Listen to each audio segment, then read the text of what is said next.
Le théâtre-récit, ou playback theatre, existe pour accompagner le monde d'aujourd'hui et construire celui de demain. C'est une forme de théâtre d'improvisation qui rend honneur au récit de vie des spectateurs. Soyons concrets. Voilà une soirée de théâtre-récit en moins de 4 minutes. Commencer par se mettre un petit peu en route. La thématique, c'est la vulnérabilité. Vous l'aurez compris. Qu'est-ce que c'est pour vous? Quels sont les mots qui vous viennent comme ça, très spontanément, quand on évoque ce thème-là? Ou les images, ou les sensations, si vous voulez. Sensibilité, fragilité, peur.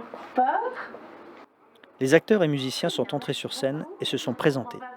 C'est alors que le conducteur, qui est la personne qui fait le lien entre les spectateurs et les acteurs, invite les spectateurs à briser la glace, à chauffer les histoires et à se relier au thème de la soirée.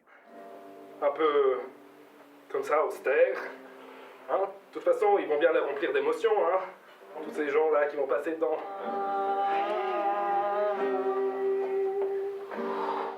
Des premières impros sont jouées, sur la base de mots lancés par le public. Ce sont des scènes courtes, qui donnent le rythme, lancent le jeu, créent des liens. Donc c'est un moment assez intense où je me suis senti vulnérable. Un moment. Le conducteur ouvre ensuite le partage à des histoires plus longues. Le public est invité à raconter un souvenir, une anecdote, un moment important. La personne raconte son histoire, guidée dans son récit par les questions du conducteur, dont le rôle est de s'assurer que l'essentiel du récit puisse être dit. Les acteurs et musiciens reçoivent l'histoire dans une écoute sensible, qu'ils ont longuement entraînée. Cette qualité d'écoute et cet entraînement sont le gage d'une qualité de jeu. Car le but est bien d'offrir au spectateur-narrateur un moment de théâtre qu'il n'oubliera jamais, qui va le toucher, lui permettre de voir son histoire sous un jour nouveau, de rire, de recevoir un vrai cadeau. Regardons. Chaque histoire peut être jouée d'un nombre infini de manières. Pour donner une structure au jeu, il existe donc des formes qui sont comme des pré-mises en scène et que les acteurs ont apprises. Elles les aident à donner forme aux scènes et racontent aussi quelque chose sur l'histoire. Le conducteur choisit la forme qui lui paraît la plus adéquate pour chaque histoire. Chorus, monologue, épisode, vie narratif, etc. Il la communique aux artistes, puis le jeu démarre sur « Regardons ».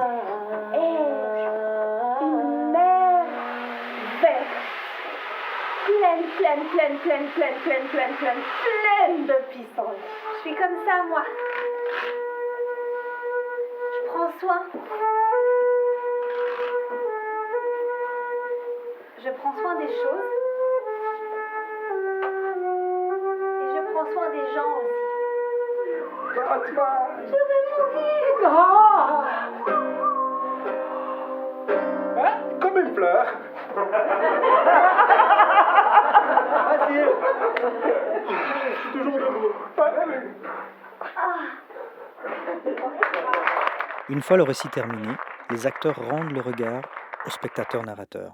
C'est un rituel essentiel qui signifie « c'est ton histoire, merci de me l'avoir racontée, j'ai été honoré de la jouer et je te la rends ». Ça libère, non? Oui, absolument. Ça libère en général. Enfin, le spectateur est invité à donner une impression, à réagir brièvement à ce qu'il a vu. T'as envie de réagir? De dire un mot ou pas? Ben merci, déjà. Ça permet de voir la chose d'une autre façon, de prendre un peu de recul, c'est plus simple. Et ce sont des histoires qui n'ont pas de prix. Et c'était vos histoires. Des histoires qui touchent. La soirée se termine lorsque l'on sent qu'un cycle se clôt. En principe après 1h15, 1h30 de spectacle. Chaque soirée est différente, car chaque histoire est différente. La compagnie Théâtre du Récit joue depuis 2015. Elle a déjà donné une centaine de représentations dans de multiples contextes.